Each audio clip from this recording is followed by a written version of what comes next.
नमस्कार, मैं मनदीप सिंह सासन आप सबका स्वागत करता हूं मेरे YouTube channel Pratyush FM services में। आप सबका बहुत बहुत धन्यवाद जिस तरीके का आप हमको सपोर्ट कर रहे हैं। आज का जो टॉपिक रहने वाला है ये कई बार मुझसे पूछ लिया है, हमें कमेंट्स में भी बताया गया है, पूछा गया है कि आप इस पे एक वीडियो बनाइए। तो ये वीडियो हम लेके आए हैं, ये रहने वाला है ETF versus mutual fund versus index fund. अब इसमें हम क्या क्या कवर करने वाले हैं, एक तो ये इन्वेस्टमेंट स्ट्रैटेजी जो ये पर्टिकुलर 3 कैटेगरीज के जो इन्वेस्टमेंट एवेन्यूज फॉलो करते हैं, पहला। दूसरा, इन तीनों में समानताएं, इन तीनों में जो है सिमिलैरिटीज़ हम डिस्कस करेंगे। थर्ड, हम इन तीनों के बीच के जो डिफरेंसेस हैं देखने की कोशिश करेंगे।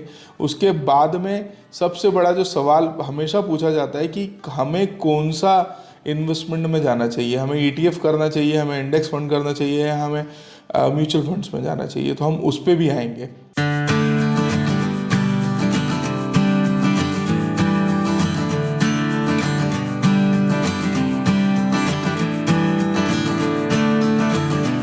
मैं आप सबसे माफ़ी मांगना चाहता हूं, हम हर हफ्ते आपके साथ दो वीडियोस के ज़रिए 2 बार आते हैं।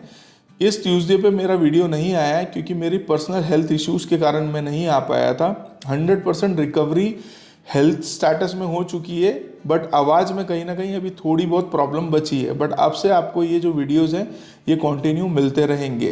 अभी सबसे पहले हमको ये समझना पड़ेगा कि इन्वेस्टिंग जो होती है वो 2 प्रकार की होती है। एक्टिव इन्वेस्टमेंट स्ट्रैटेजी होती है और एक पैसिव इन्वेस्टमेंट स्ट्रैटेजी होती है। एक्टिव मैनेजमेंट स्ट्रैटेजी जहाँ पे एक्टिव इन्वॉल्वमेंट रहता है किसी ना किसी फंड मैनेजर का या किसी ना किसी वो फाइनेंशियल एक्सपर्ट का जो रेगुलर बेसिस पे या पोजीशंस को स्क्वायर ऑफ कर रहा है या फिर उसको खरीद रहा है, राइट। और पैसिव मैनेजमेंट स्ट्रैटेजी एक वो स्ट्रैटेजी जहाँ पे इंडेक्स के जो रिटर्न्स हैं उसको कहीं ना कहीं मिरर करने की कोशिश की जाती है, या जहाँ जहाँ इंडेक्स जैसा जो ग्रो होता है वहाँ पे उनकी स्ट्रैटेजी रहती है कि इंडेक्स के जो रिटर्न्स हैं उस पर हम रिटर्न्स बना के दे सकें। निफ्टी 50 अगर मैं एक किसी फंड का बेंचमार्क है तो वहाँ पे उसका ये उद्देश्य रहेगा कि मैं उस बेंचमार्क को बीट करूँ, इसीलिए उसका एक्टिव इन्वॉल्वमेंट रहता है। वो उन चीज़ों को एक्टिवली खरीदते हैं, बेचते हैं। उनकी डिफरेंट इन्वेस्टिंग का स्टाइल होता है, वैल्यू इन्वेस्टिंग होती है, ग्रोथ स्ट्रैटेजी होती है, कॉन्ट्रा स्ट्रैटेजी होती है। वहीं अगर मैं पैसिव इन्वेस्टमेंट की बात करूँ तो पैसिव इन्वेस्टमेंट, म्यूचुअल फंड्स भी पैसिव इन्वेस्टमेंट की कैटेगरी में होते हैं।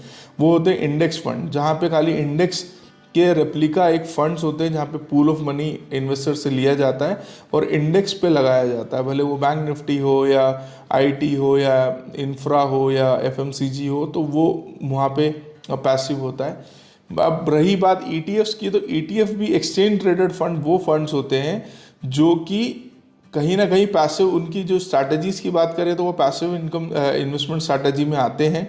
वहाँ पे भी एक सिमिलैरिटीज़ अगर हम म्यूचुअल फंड से उसकी ले तो पूल ऑफ मनी रहता है, पूल ऑफ मनी इन्वेस्टर से लिया जाता है और उसे इन्वेस्ट किया जाता है। म्यूचुअल फंड्स में भी इन्वेस्ट किया जाता है और कुछ स्टॉक्स में भी इन्वेस्ट किया जाता है, डिफरेंट एसेट क्लास में उसको इन्वेस्ट किया जाता है।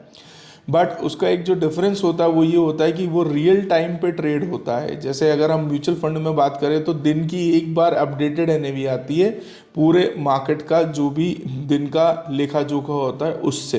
बट एक्सचेंज ट्रेडेड फंड के जो ETFs जो होते हैं वो रियल टाइम पे उनकी जो वैल्यूज़ हैं वो चेंज होती है। हम रियल टाइम पे जैसे हम स्टॉक्स को खरीदते और बेचते हैं, सिमिलर वे से हम एक्सचेंज ट्रेडेड फंड को खरीद और बेच सकते हैं। अब यहाँ पे बात करते हैं कि जैसे ही एक IPO आता है तो IPO में फॉर एग्जांपल जितना पूल ऑफ मनी पर्टिकुलर एक कंपनी विड्रॉ करने का सोचती है, जैसे 500 करोड़ 1000 करोड़, वही एक फंड साइज ETFs का रहता है। बाद में वो ETF ट्रेड करते हैं, ETF वो उस चीज़ों को ट्रेड करते हैं और उसकी वैल्यू ट्रेडिंग बेसिस पे बढ़ती है। अब हम ये सिमिलैरिटीज़ की हमने कहीं ना कहीं बात करी।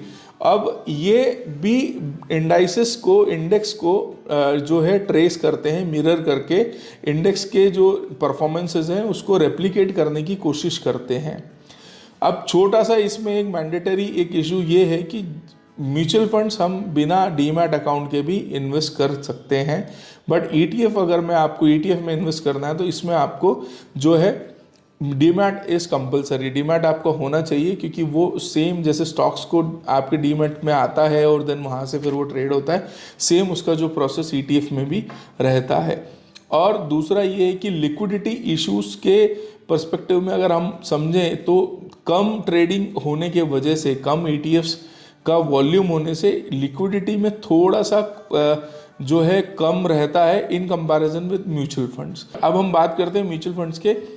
इसके जो एग्ज़िट, अगर मुझे कॉस्ट तो नहीं लगेगा अगर मैं जल्दी एग्ज़िट आ जाता हूँ तो ETFs में हमें कोई कॉस्ट नहीं लगता है, म्यूचुअल फंड में भी हमें कोई कॉस्ट नहीं लगता है। बट एग्ज़िट लोड का क्राइटेरिया रहता है कि मिनिमम, फॉर एग्जांपल कुछ म्यूचुअल फंड्स में 1 साल का एग्ज़िट लोड होता है, कुछ में 6 महीने का होता है, कुछ में महीने का होता है।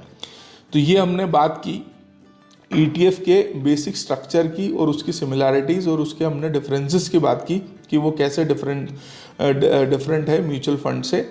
अब हम बात करते हैं एक्सपेंस रेशियो की, जो सबसे बड़ा काउंटर अटैक किया जाता है ETFs की तरफ से, कि ETFs के जो एक्सपेंस रेशियो होते हैं वो 0.25% होते हैं, बट जो म्यूचुअल फंड्स जो होते हैं उनकी एक्सपेंस रेशियो 2% तक जाते हैं।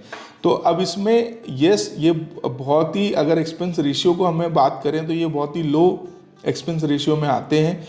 म्यूचुअल फंड में एक्सपेंस रेशियो ज़्यादा होता है क्योंकि उनके पास में वो एक्टिवली मैनेज होते हैं, तो उनकी जो कॉस्ट इनकलकेट होती है उसके कारण से जो उसके रेशियोज, जो एक्सपेंस का रेशियो है वो बड़ा हो जाता है।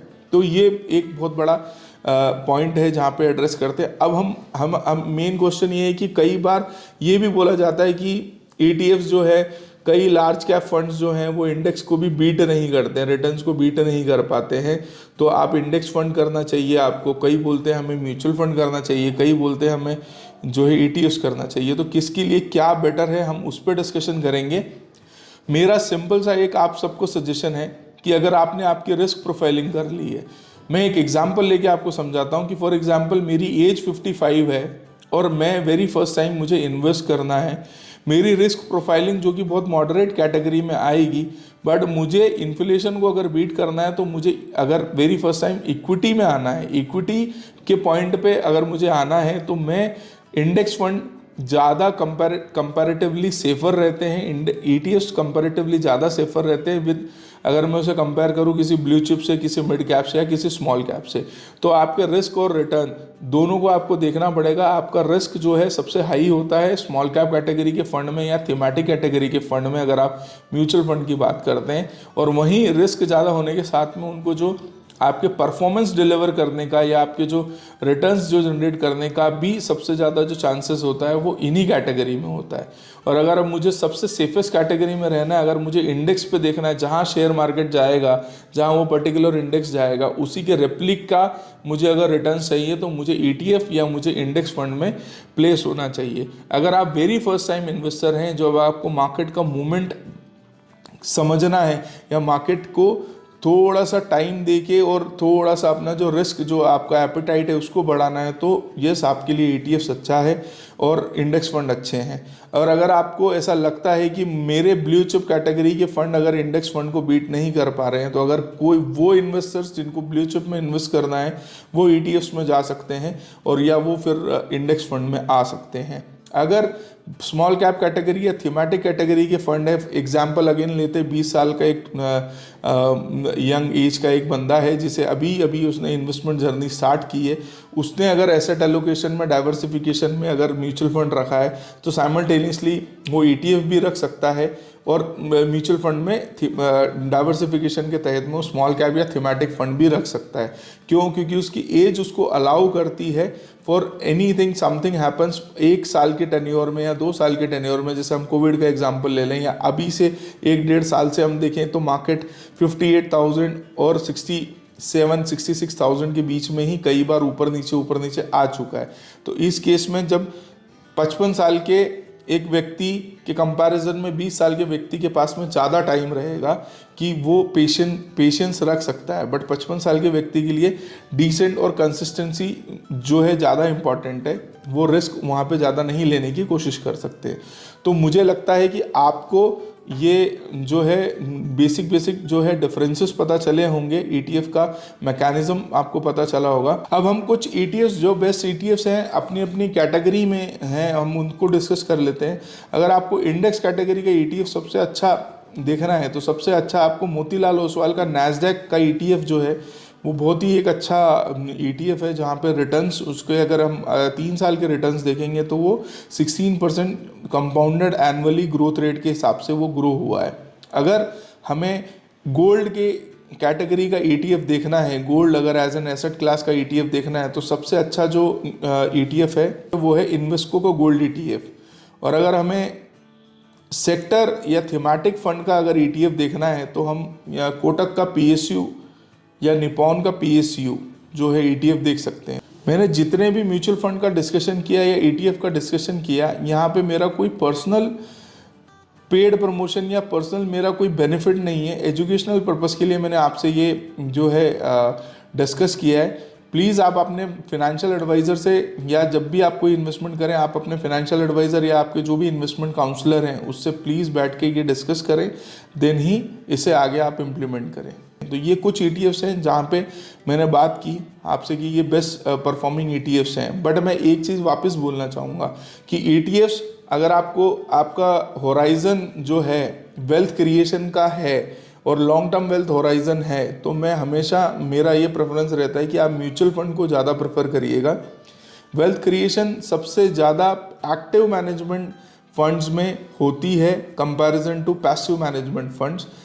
ये ETF is very very new और पॉपुलर अभी फॉर अ टाइम बीइंग है इन इंडिया। बट अगर हम बात करें जो मैक्सिमम या जो सबसे ज़्यादा AUM अगर किसी कंट्री का है या किसी जोन का है तो वो US में सबसे ज़्यादा ETFs चलते हैं, बिकॉज जो वहाँ पे जो पैसिव मैनेजमेंट के जो मार्केट है वो सबसे ज़्यादा मार्केट वहाँ पे पैसिव इन्वेस्टमेंट स्ट्रैटेजी का है।